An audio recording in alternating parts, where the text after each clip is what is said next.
Hi, I'm Roger Barnes, and I'll be providing an overview of a project under the Social Aspects of Mine Closure Research Consortium here at UQ. The project is titled Indigenous Groups, Land Rehabilitation and Mine Closure, Exploring the Australian Terrain. These slides and the full report are available on the website mineclosure.net. This study addresses two challenging areas at the interface of mining and Indigenous communities. The first is the persistent lack of direct employment of Indigenous landowners on mines operating on their land. The second being increasing expectations that mining companies engage local communities in closure planning and closure criteria setting as a prerequisite for relinquishment. The approach taken in this study seeks to build on the greatest asset Indigenous people possess, their attachment to and knowledge of their land.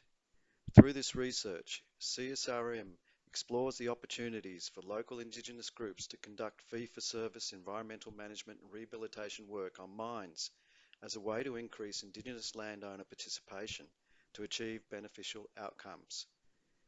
The overarching aim is to understand ways Indigenous groups currently work with Australian mining companies on mine environment management and rehabilitation and identify key themes and questions for further research. The research focused on the interactions between three main stakeholder groups: mining companies, Indigenous people, and their representative agencies and government. A case study methodology was adopted. A rapid appraisal was undertaken from 4 sites across regional and remote Australia.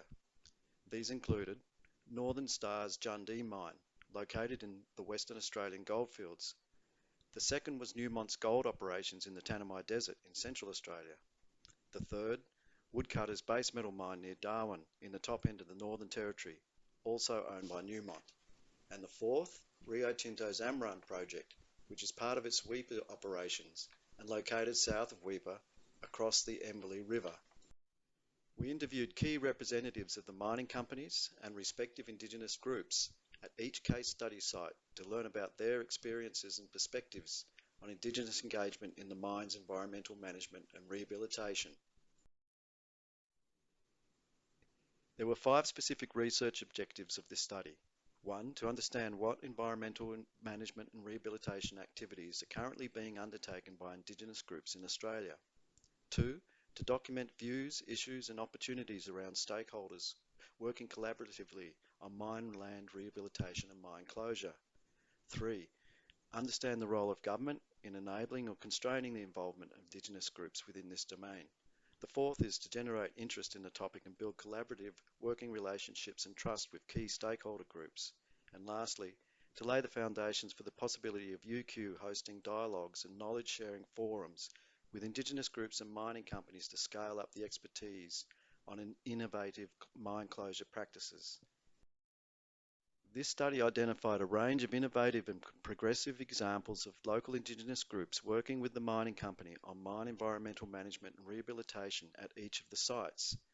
While the number of Indigenous people involved are modest, the engagement is highly significant in terms of meaningful participation by Indigenous people from the landowning groups, and the array of positive outcomes that results from this participation. The value derived from this mode of engagement justifies further investigation into how to consolidate, replicate, and scale up the available opportunities. A range of positive outcomes are discernible. Let me give you a few examples. Firstly, there are outcomes for the different stakeholder groups.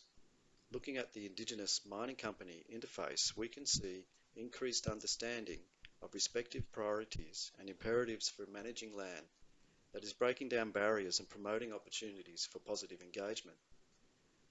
Furthermore, greater awareness of environmental and mine rehabilitation equips the Indigenous landowners to engage with the mining companies on closure criteria and post-closure options in a substantive way. For the mining company, meeting environmental compliance at the same time as addressing local employment and contracting commitments, as well as meeting industry social performance standards. There are many benefits for Indigenous groups. There is evidence of an increase in participants' technical skills, self-confidence, and ability to engage in the wider economy, including opening up options for direct industry employment. Importantly also, Indigenous groups gain regular access to land and meaningful work to look after country, maintaining connection to country and passing on traditional knowledge to younger generations. There are also a range of other national benefits and positive structural outcomes from engagement with Indigenous groups.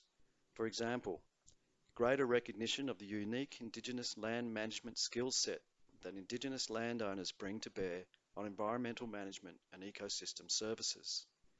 At a fundamental level, fee-for-service augments government land management program funding so that more people can be employed.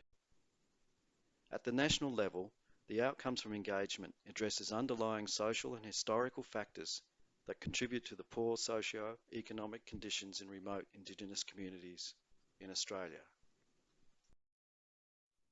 So what options are available for further research? We propose that further research be undertaken to pursue deeper insights and address the limitations associated with the rapid nature of the scoping study. A second phase of the research could involve either returning to case study sites to share insights with research participants and/or identifying additional case studies using the existing method and research aims. Several approaches are available for consideration, including deeper insights from the same sites using a participatory feedback loop, or undertake further Australian case studies at other sites using the same research questions as the scoping study. We could also undertake international case studies, given that Indigenous groups in other countries such as the USA, Canada and New Zealand are also involved in environmental management on mines on their traditional estates. Another is to link findings to theory. We consider that an important contribution to knowledge could be made if resources were made available to use the empirical findings to develop a framework that builds on established theory available in the academic literature.